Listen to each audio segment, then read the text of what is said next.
Flight MH370 ended in the southern Indian Ocean.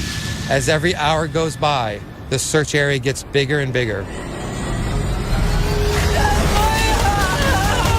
When Flight 370 went off grid on March the 8th, 2014, it became an international mystery. It's just not acceptable for an aircraft full of passengers to vanish. The world can't tolerate that. How can a state-of-the-art plane and 239 passengers and crew simply disappear? The Malaysian 370 could be the 21st century Marie Celeste. Nothing's ruled out over the mysterious loss of a Malaysian airliner. It challenges everything we know about modern aviation technology and exposes disturbing gaps in communication and security. It's how we think outside the box to help us manage this kind of situation. We've gathered some of the world's leading experts in air travel to explore 10 vital missing links surrounding the disappearance of Flight 370. We've got so much smart technology. We've got our mobile phones, we've got GPS, we can find anything anywhere in the world. We've actually lost a plane. Will this terrifying incident change our travel through the skies forever?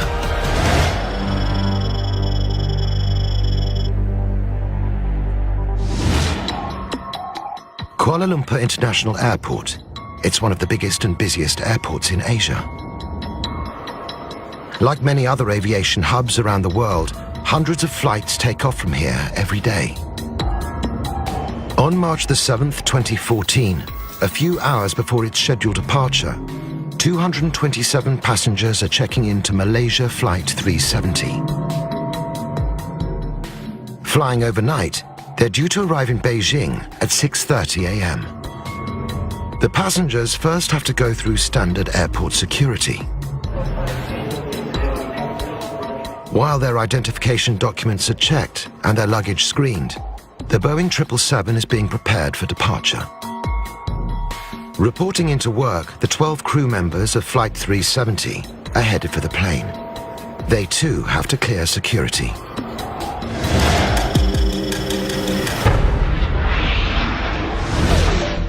What Flight 370 has flagged up is that more needs to be done in terms of looking at the flight crew themselves.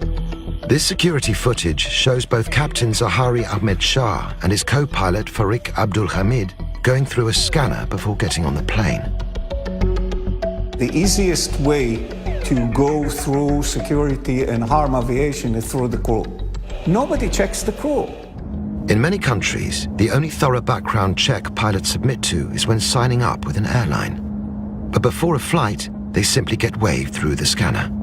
It appeared to show the captain going through the scanner, and then the security officer stepped forward and literally pat him on the chest and then sent him through. So there is a gap there. If there is a bad apple among the pilots, you have the risk of someone who is going to make use of the loopholes to disappear from the sky. While the flight crew makes its way to the plane, the passengers go through ground security with their passports.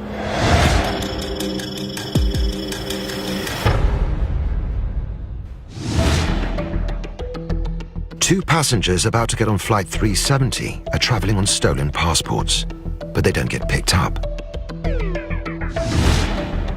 The fact that background checks weren't properly done with regards to the people getting on board this plane is a serious concern for me. They are later identified as Iranian asylum seekers. But how did they manage to slip through passport control without getting detected?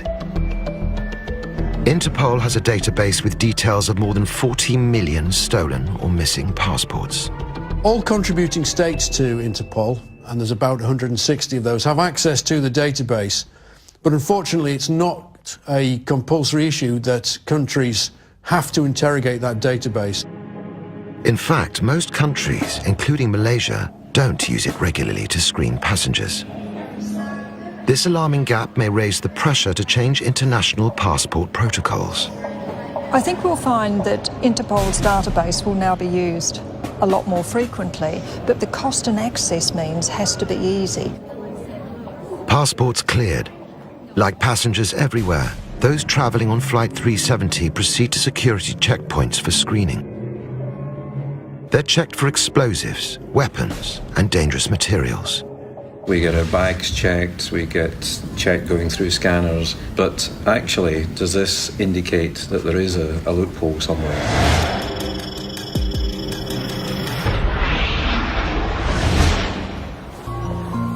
Since 9/11, luggage and body scans have become mandatory in airports all around the world. But the process is not as comprehensive as we think.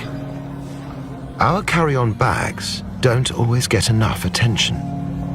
You stand in line for an hour, you think this is very high security. But if you look at the actual screening, it takes probably between 12 to 15 seconds. Now, there is a person sitting in front of the baggage check machine, and they see an image every 8 seconds. I don't know anybody who can really check what is in the luggage in 8 seconds. We have weaknesses in there because there's certain fundamental functions we just haven't yet got the equipment to do, like finding explosives in carry-on luggage. You can have a little explosive in there, but it might look like a chunk of salami or a big chunk of cheese. More than a decade after 9/11, security protocols seem strict, but there are still fundamental weaknesses across the aviation world, especially when it comes to technology and how it is used. We'd like to see aviation security technology being advanced to the point where human error can be removed from the decision-making process, to the point where we're not reliant on the decision of a single person conducting body searches or scanning cargo or hold baggage. Catching security threats before they reach the aircraft is the most effective way to ensure safety. New technologies are being developed to address gaps in identifying who is traveling, what they are carrying, and the state of mind of passengers and crew. Innovative detection methods are being implemented in airports around the world. Many of them rely on biometric science or 3D facial recognition. And there are new systems designed to prevent any hazardous substance or explosive from making it onto the plane. Technology could be improved in hold baggage screening or cabin baggage screening, where a sophisticated algorithm within the X-ray machine itself has the ability to detect the presence of an explosive device and automatically contain that. While there is no evidence linking crew members to the disappearance of Flight 370, it raises questions about the need to evaluate them regularly. There are new techniques that focus on physiological and psychological indicators. The system that verifies your identity, which is look at your eye movement, can also see if you're drunk, if you have a problem, and if you're anxious. We need to find out that at least the pilot, the co-pilot, and the purser are not under duress before they enter the cockpit and the plane. With behavioral screening, nervousness or sweating or whatever might indicate that that person has something bad in mind. But much of this blue sky technology is still in the future. And for many air authorities around the world, it's simply a question of cost versus risk. There's a sharing of technology is required. What we need to do is to get these advances in technology out of the developed world and into the developing world. With security and safety checks complete, Flight 370 is approved for takeoff at 12:40 a.m. The Boeing 777 leaves the tarmac of Kuala Lumpur Airport for the very last time.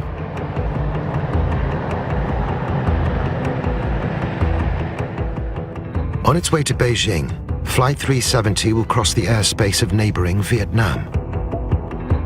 There are protocols for the handover of a flight from one country's air traffic control to the next one. As he leaves one zone, the pilot will be given information about the radio frequency for the next zone. He will call ahead and let the next zone know where he is and that he is about to enter that zone. But often during a handover, there can be a radio silence for a few moments. This is known in aviation as a black spot. Malaysian Air Traffic Control gives Flight 370 instructions for the next fly zone over Vietnam. They were going to call Ho Chi Minh City, and they were given a designated frequency upon which to do so. But as far as we understand, that call was never made. Exposing the next missing link as the final words from the flight deck echo into the ether. Good night, Malaysian 370.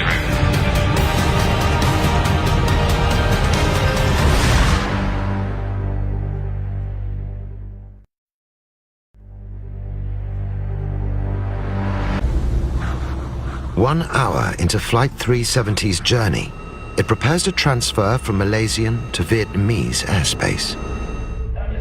Malaysian Air Traffic Control advises the pilots to check in with Vietnam and then signs off.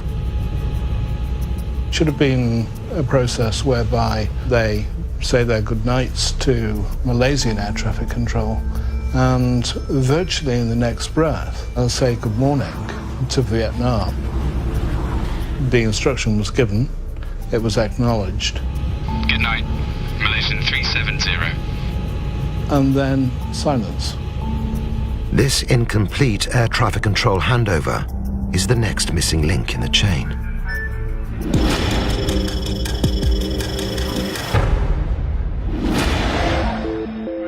With radio comms suspended, air traffic control must rely on radar. But missed handovers are not necessarily unusual. You may be in the middle of a conversation about the next navigational turn or something like that, and you think, oh, I forgot to check in. It happens. Obviously, it's not supposed to, but it does happen. But this so-called black hole between international air traffic controls provides a perfect opportunity for those with sinister intentions. If you're planning for the airplane to disappear, then that might well be the place where you would start it, where you've got 5 minutes grace perhaps before real serious investigation starts to take place. More worrying, 2 minutes after Flight 370's last words, the plane's vital radar tracking device, its transponder, stops working. With 20,000 flights in the air at any one time, transponders are the primary way air traffic control keeps track of them.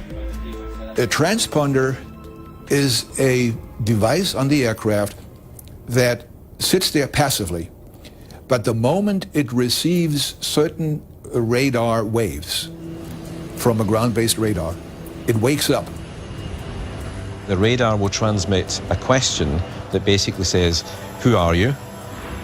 It then sends a digital message back saying, I'm me, I'm here, and depending upon the complexity of the system on the aeroplane, it may well give more information about the aircraft, its altitude and its position.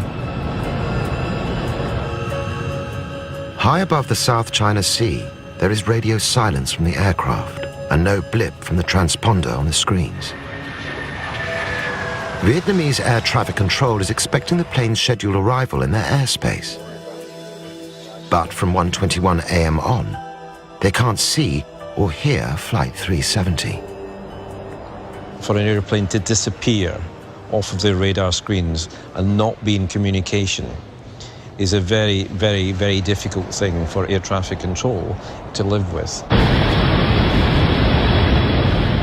Blind without the transponder, air traffic control doesn't know that the 777 is going way off course, heading west, in completely the opposite direction.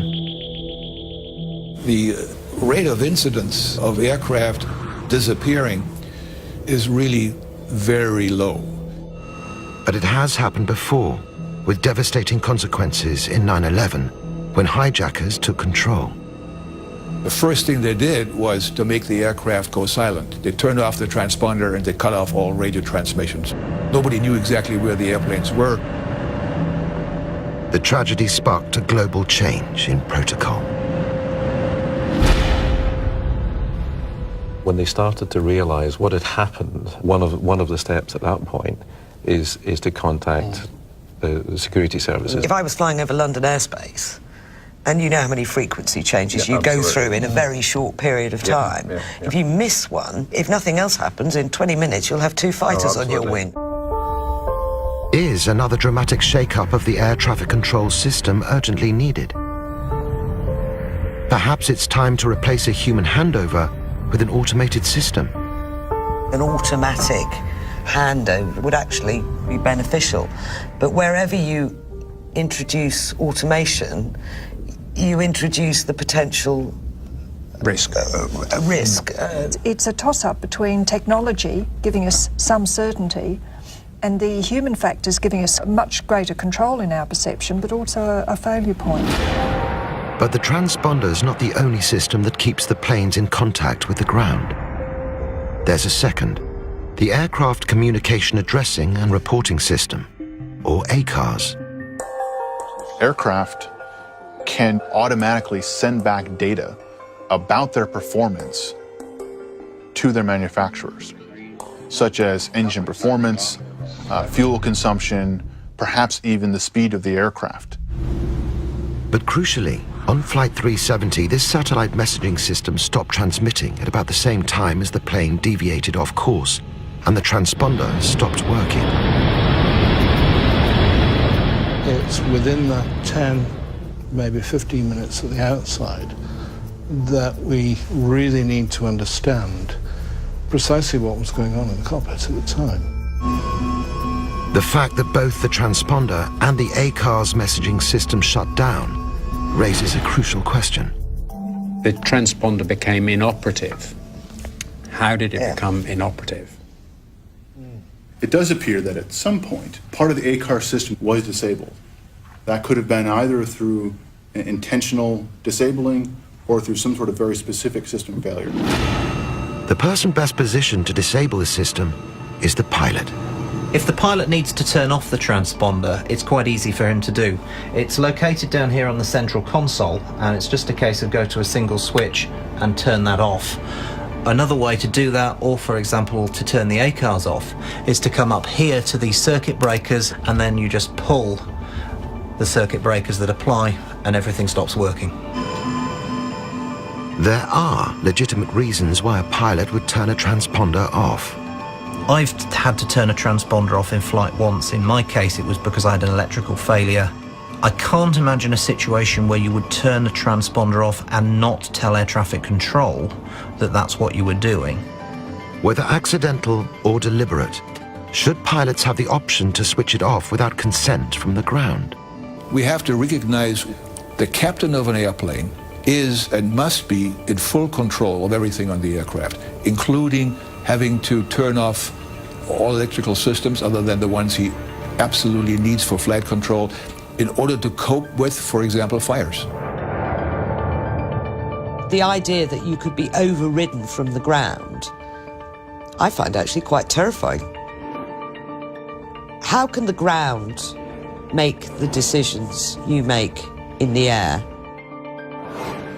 Striking a balance between the autonomy of the pilots and the importance of accurate tracking will remain a challenge. A human hand isn't the only possible cause behind the tracking system's failure. A mechanical fault could just as easily shut down the electrics, perhaps explaining why the flight couldn't be tracked and the crew was unable to make a distress call.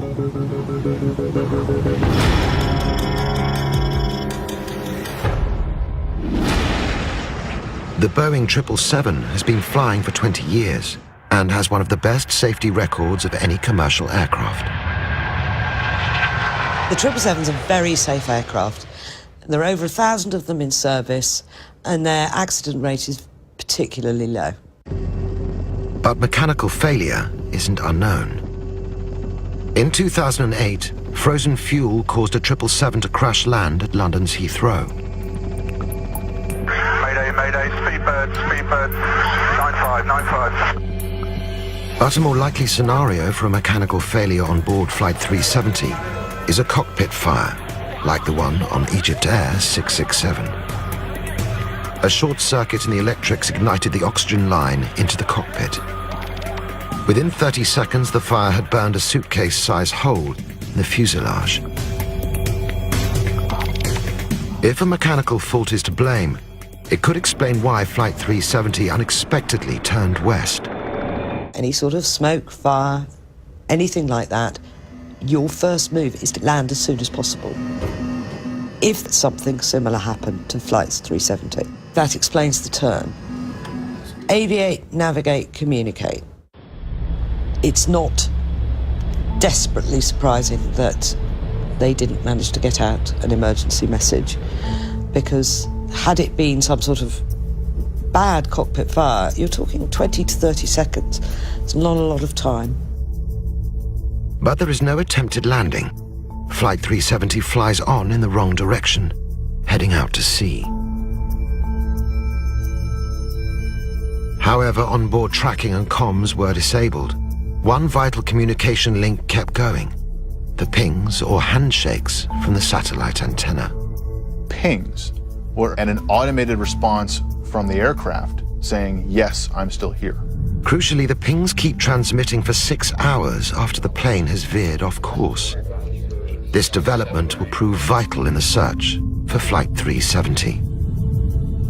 While those pings don't give us any data in themselves of where it may have been located, we know through those pings that the aircraft was in flight for a number of hours beyond when it lost contact. We now know the plane flew towards the wilds of the Roaring Forties, some of the most inhospitable seas in the southern Indian Ocean. But was man or machine in control? If the pilot stopped flying the aeroplane, the autopilot will normally carry on, and it will keep carrying on until it's landed the aircraft at its destination, or the aircraft has run out of fuel or something else has gone wrong.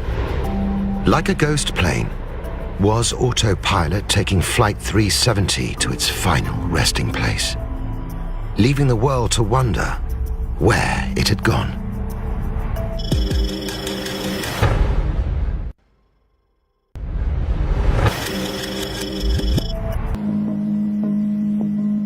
Flight 370 is flying off course and into the vast wilderness of the Indian Ocean. A mystery that has exposed a chain of missing links in aviation safety. On the ground, the world is just waking up to the breaking news. There is a missing plane. Relatives and friends in Beijing have gone to meet the arrival of Flight 370. But it never turns up. Malaysia Airlines confirmed that the flight MH370 had lost contact with Subang Air Traffic Control at 2:40 a.m. Running dangerously low on fuel, at 8:11 a.m. local time, the stricken plane sends its last automatic satellite handshake signal, or ping. It's more than 7 hours since the transponder was deactivated, and 6 hours since Malaysian Air Traffic Control last heard the co-pilot's voice. For a large aircraft to go untracked for such a prolonged period of time, that is quite unique.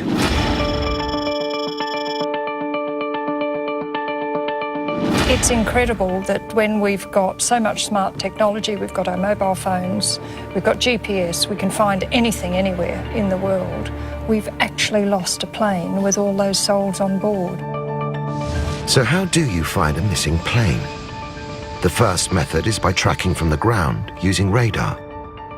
A key missing link: our reliance on technology with limitations. Radar's been in existence since the Second World War, really. Radar relies on there being a ground station nearby and runs out within a couple of 100 miles of the coast. Flight 370 vanishes from air traffic control radar screens as its transponder is deactivated, less than an hour into its flight, and just 2 minutes after the co-pilot has said goodnight.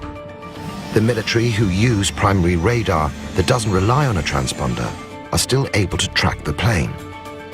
But after 90 minutes, they too lose sight. Looking at primary radar, it has limitations. It perhaps has a range of 100, 120 miles at the sort of level that the airplane was at. So it's of limited value. Malaysian military radar plotted an unidentified object, later assumed to be Flight 370, at a point south of Phuket. Thai military radar logs also confirmed the plane turned west. The thing that has scuppered us is the lack of ground stations. So we have coverage a few hundred miles out from the shore, but actually, in general, we're not covering large areas of sea where this aircraft seems to have gone. So as Flight 370 drops off all radar, is anyone watching? And if so, who?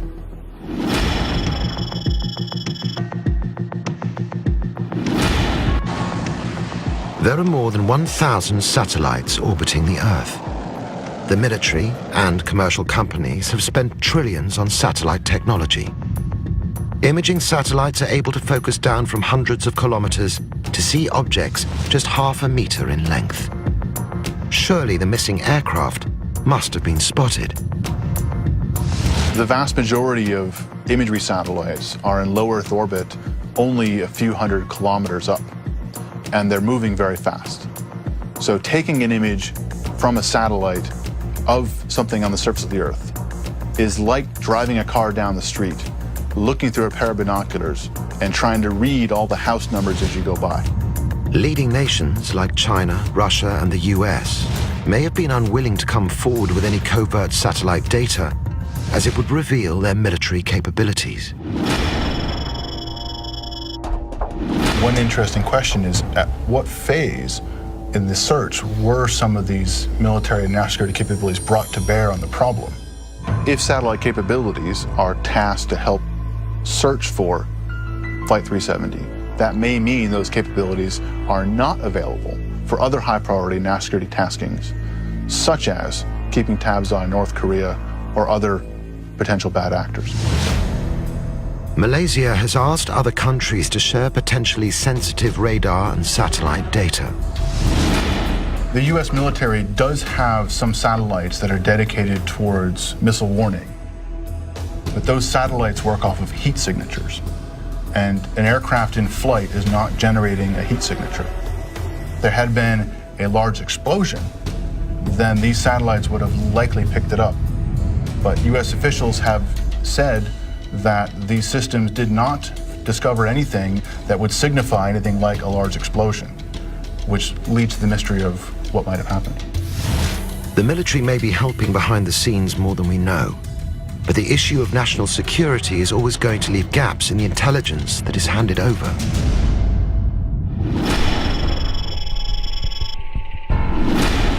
With few hard facts to go on, the Malaysians now desperately need information and cooperation from their neighbors and the international community. We had the early part of the investigation, a lot of information, conflicting information, and changing search areas that really led to quite a bit of wasted time. Search efforts on the ground are hindered by lack of information. There's no effective dialogue between countries and aviation authorities, making it hard to get an overview of what is happening. It was crisis upon crisis upon crisis. No management of that crisis. Pieces of information about the whereabouts of the aircraft at the early stages perhaps should have been filtered up to a much higher level, a much higher authority. There was one piece of information revealed by British satellite company Inmarsat. Satellite data from the aircraft pings. But this was ignored, perhaps until it was too late. With the loss of this plane, what we found is that the countries haven't coordinated and the time has been lost. There are protocols in place for international disasters, but the circumstances of the disappearance of Flight 370 are unique. For a search effort in international waters, the nation affected can invoke the Charter on Space and Major Disasters to task countries like the US and China to help. Members will retask one or more of their satellites to collect imagery over the specified area and provide it to the country that invoked the Charter. However, the Charter does not stipulate exactly how that help or assistance will come. And it's up to the countries really to do a lot of the legwork. There's probably more we can do in the cooperation between different organizations and countries that have different capabilities, particularly satellite imaging, satellite communications. The protocols are there, but the nations involved need to find a way to communicate faster and more efficiently. It looks like the unsolved mystery of Flight 370 might bring countries into agreement for a standardised approach, and perhaps an overarching, truly global body sort of may start to evolve, and we do need it. While the world searched the South China Seas for Flight 370, in London, the techies at Inmarsat decided to track the plane by taking a closer look at the data from the satellite pings, or handshake signals. The system kept doing this automatic pinging of the home network. There was a signal coming from the ground station that said to the aircraft essentially, "Are you there?" And the aircraft replied with a "Yes, I'm here." And that was occurring on about an hourly basis on a pre-scheduled time and frequency. But satellite pings to and from aircraft are not intended to locate planes. Despite the lack of data, however, back in London, the team take on the challenge. Programmers use the 8 pings the plane did send to track down its possible flight path. Analysis isolates 2 possible corridors the plane could have used. One stretching north between Thailand and Kazakhstan, and the other south between Indonesia and the southern Indian Ocean. We have used the difference in speed at which the signal has come from the aircraft to the fixed point, the satellite in space. It's called Doppler effect. And if you can imagine a train whistle getting louder as it comes towards you and getting more faint as it goes away from you, we're looking at those signals and deciding where the aircraft was on a particular route and a path. The team went one step further, designing some complex algorithms to analyze past data of Malaysia Airlines 777 flight paths to Beijing. By doing this, they were able to work out the most likely routes the plane could have taken, the South Corridor. It allowed them to make a very good guess at where the aircraft may have gone. They then tested that against 6 other aircraft flying that same day, and it worked. When they applied that model to the case of Flight 370, they were able to quite convincingly show that it must have gone the southern route. The search area has been narrowed to a 160-kilometer corridor in the Indian Ocean, west of Perth. The Malaysian Prime Minister breaks the news. According to this new data, Flight MH370 ended in the southern Indian Ocean.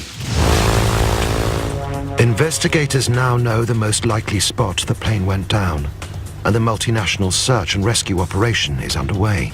There's this uncertainty as to what happened, and we can't stand that. We need to know what happened so that we can avoid it in the future.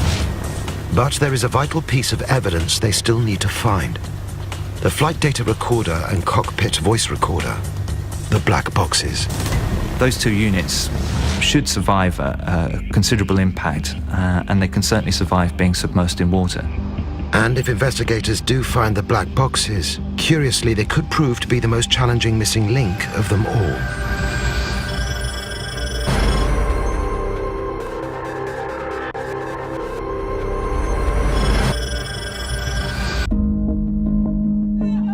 As the weeks pass with no answers of what happened to Malaysian Flight 370, the grief and anger of the relatives grows. Finally, investigators are able to isolate an area where the aircraft may have ditched. It covers 254,000 square kilometers deep into the southern Indian Ocean. But there is one crucial part of the plane they need to find. It's another missing link. The black box flight recorder.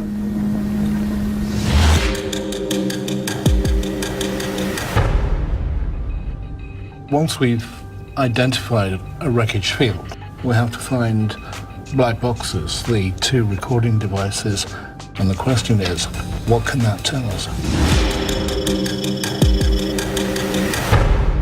There are 2 parts to the black box, both situated at the rear of the aircraft. The cockpit voice recorder records voice and sound from 4 microphones on the flight deck. The flight data recorder, however, records data from different sensors around the aircraft. On something like a Boeing 777, there'll be up to 1,500 parameters recorded. So it'll be recording speed, altitude, cabins depressurized, a whole host of parameters. Black boxes are fitted with an underwater locator beacon, which is activated when it hits salt water. It emits a ping, and it emits a regular little heartbeat signal just to say, I'm here. And so what the searchers have to do is find that signal, and it has quite a short range, not more than a few miles. Flight 370 has exposed a weakness in the design of the black box. The weakness is that they can be difficult to find, particularly if there's a crash at sea. And that's one of the things that we've seen with MH370. At the moment, the underwater locator beacon, the battery is only required to last for 30 days. There are changes afoot where it needs to last 90 days, and that's slowly coming in. Another vital flaw to the black box means, even if discovered, the voice recorder won't reveal what happened in the cockpit when the aircraft changed course. One drawback on the voice recorder is it only has a 2-hour duration, and that isn't sufficient. We may have missed that event which caused a problem, and that data is then overwritten. As time is running out, the hunt for Flight 370 continues. It becomes the largest ever multinational air-sea search involving 26 countries. I think the Australian Navy commander made the best comment on that when somebody asked him if it was like looking for a needle in a haystack, and he said we're still looking for the haystack, let alone the needle. Yeah. As hope fades, 4 long weeks after Flight 370 disappears, news breaks that Chinese and Australian search boats detect signals that might be coming from the black box. British, Australian and US teams are using sonar and listening devices to try and capture pings emitted by the device. The search intensifies 1,600 kilometers northwest of Perth. But finding and retrieving the black box from the mountainous seabed will be the toughest task yet. Time is against them. 28 days on from the jet's disappearance, the batteries in the recorders only last for around 30. Even if they do find the black box, it will never reveal all the details of exactly what happened to Flight 370. This case may change that mindset towards one where the industry captures more data for over a longer time frame in the black boxes. The tragic loss of 239 passengers and crew has exposed the limitations of the technology being used in aviation.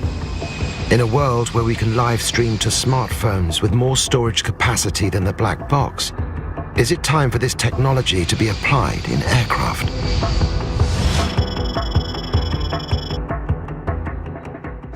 I think a near-term priority is going to be figuring out some sort of a solution to be transmitting real-time data from aircraft in flight to systems on the ground. In fact, such technology is not far away, and some innovations could be fast-tracked as a result of Flight 370. Cranfield University, a leader in aerospace research, is developing a revolutionary information system, trigger transmission, which utilizes real-time data from an aircraft. Rather than streaming data from the aircraft all of the time, we wait for the aircraft to get into an unusual situation, maybe in the middle of an accident, and then we choose to start relaying information, its height, its speed, its roll, its pitch, parameters like that, to try and understand whether something unusual is happening. Trigger transmission will send vital real-time data to the manufacturer and will make it easier to locate an aircraft in the event of an incident, such as Flight 370. But it could be years before it's certified and fitted to passenger aircraft. There is already some technology available to airlines who choose to install it, which allows live performance feedback. Newer aircraft engines from companies like Rolls-Royce and GE do have the capability to automatically send back data about their performance to their manufacturers. It's unknown if Flight 370 had this in operation. had the automatic data reporting been enabled, that may have helped narrow the search window for where the flight may have ended up. But could aircraft of the future using live data streaming go one step further with a virtual pilot, erasing the possibility of any human error? The University of Tokyo are developing a smart flight control system using artificial intelligence. The main reason of the aircraft crash is the human factors or human errors. I think we have to develop the fully automatic control system without pilot operations. When the pilot cannot control the aircraft totally, for example, the lack of oxygen or the terrorism, the ground station can control the damaged or uncontrollable aircraft for the safety landing. As scientists search for innovative answers, solutions may come from technology being developed to meet passenger demand, to be as connected in the sky as they are on the ground. Hyperconnectivity in the skies is about to be made a reality with Global Express. We are in the process of launching 3 geostationary orbiting satellites, which will orbit the Earth at 38,000 kilometers and be able to provide coverage all over the Earth. It promises to revolutionize air travel and the connected world as we know it. It's the benefit of being able to bring your own device onto aircraft, whether that's a laptop or a tablet or your smartphone, and being able to hook up to a wireless access point which is installed in the aircraft. So watching TV, connecting to internet, having the same speed as you do on the ground. Well, I think with Flight 370, what we really are seeing is we've got a world now where we've got passenger comfort, we've got entertainment systems, business appetite, and it's throwing a spotlight on the fact that we really are putting all of those issues ahead of security and safety. While hyperconnectivity and live data streaming may help close some of the current technological gaps, scientists are already thinking ahead. Well, the 6th generation of satellites won't be out until we're into 2020, but we are already planning that. For the cockpit, safety services, communications with the pilots, communications to the ground, the health monitoring of the aircraft are all going to be brought forward to the next level. As the world continues to follow the tragic events of Flight 370, investigators need to discover the aircraft wreckage and retrieve the black box data to help resolve some key questions. But we may never find all the answers. What we have learned is that this is not just the story of a missing plane. This is also the story of the missing links of aviation technology and communication. The travelling public needs to be assured that safety and security are paramount, both within the airport and the airline environment. Without the travelling public, there is no industry to protect. Airplane technology, as sophisticated as it is still fallible to acts of malice or mistake. We've got to find it, we've got to find what happened, and we've got to learn the lessons to stop this happening again. The missing links allowed what should have been a routine flight to become one of the biggest mysteries in aviation history. Ultimately, what it's going to come down to is all this new technology and new improvements. What are the costs that are going to be associated with implementing those? And who's going to be prepared to embrace those costs, whether it's governments, airlines, or the passenger?